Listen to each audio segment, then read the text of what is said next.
Hi, welcome back to Urban Fireside. I'm Kaya Van Zant. I'm excited to talk to you about nonviolent communication today. If you haven't heard of it, NVC or nonviolent communication was invented by Marshall Rosenberg.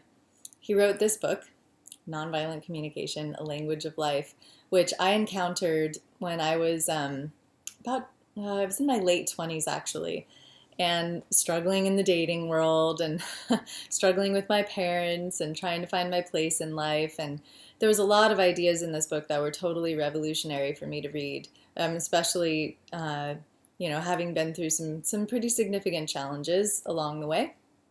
And there was a lot of reframing that took place. And I wanted to share with you today one of the pieces that was so meaningful to me.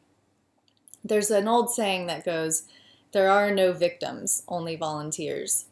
And when it comes to communication, that's really true, because when you take the position of a victim, you invite the other person to remain in their position as persecutor. And in nonviolent communication terms, how that ends up looking is, if you there's four ways to respond to someone who has there's a negative there's something negative that's been said. We'll just say that, right? Like maybe somebody says, "You're so self-absorbed."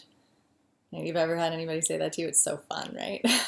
So there's four ways to respond. Way number one is you blame yourself. "Oh God, I am such an idiot. I can't believe I did it again. Oh, so stupid of me. I always do this." Right? That way is something that we call, if you're that kind of person, we call you an under. Like, I'm an under for sure.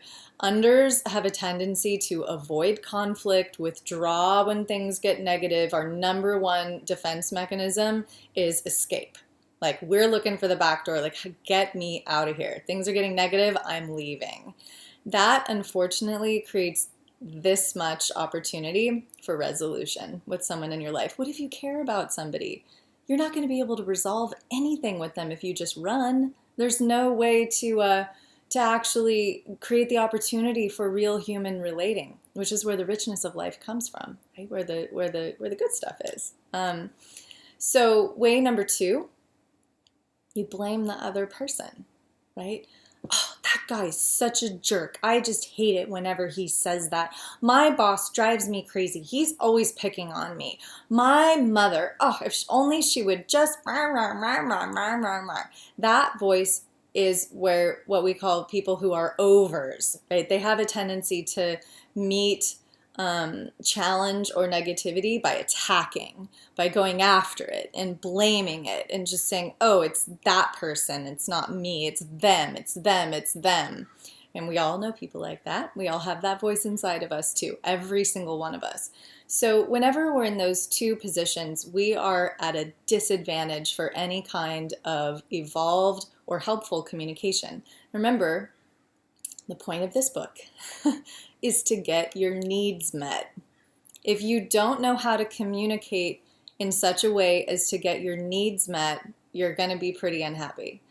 However, the problem is that whenever we are the most triggered about something, we have a tendency to communicate in the exact way that will guarantee that we won't get our needs met, right? So let's go back to that situation for a second. Somebody says, "You're so self-absorbed." Now, the third way of responding is by feeling your feelings and listening to your needs. So when you might think, "Wow, when I hear that person say that, I feel really hurt and I feel really sad, and I feel disappointed that this is where our relationship is right now. I have a need for harmony, greater clarity, or even kindness in my relationships." That is a place that starts to own the experience for yourself and really connect to what's alive inside of you, which are those challenging feelings that we always want to escape from. Now, the fourth way of relating in a negative situation where something negative has been said, "You're so self-absorbed. I can't believe you did that," is the fourth way of responding is one of the most evolved ways, right? Is the ability to sense and feel what the other person is feeling and needing by saying that. Now, they say something like that to you, and maybe you know they have a 9-month-old baby. They're exhausted. They haven't slept in a month. And you can look at them and say, I understand that you might feel that way. It must just be so exhausting to be you right now with that little baby. Would you like to talk about it at another time, maybe?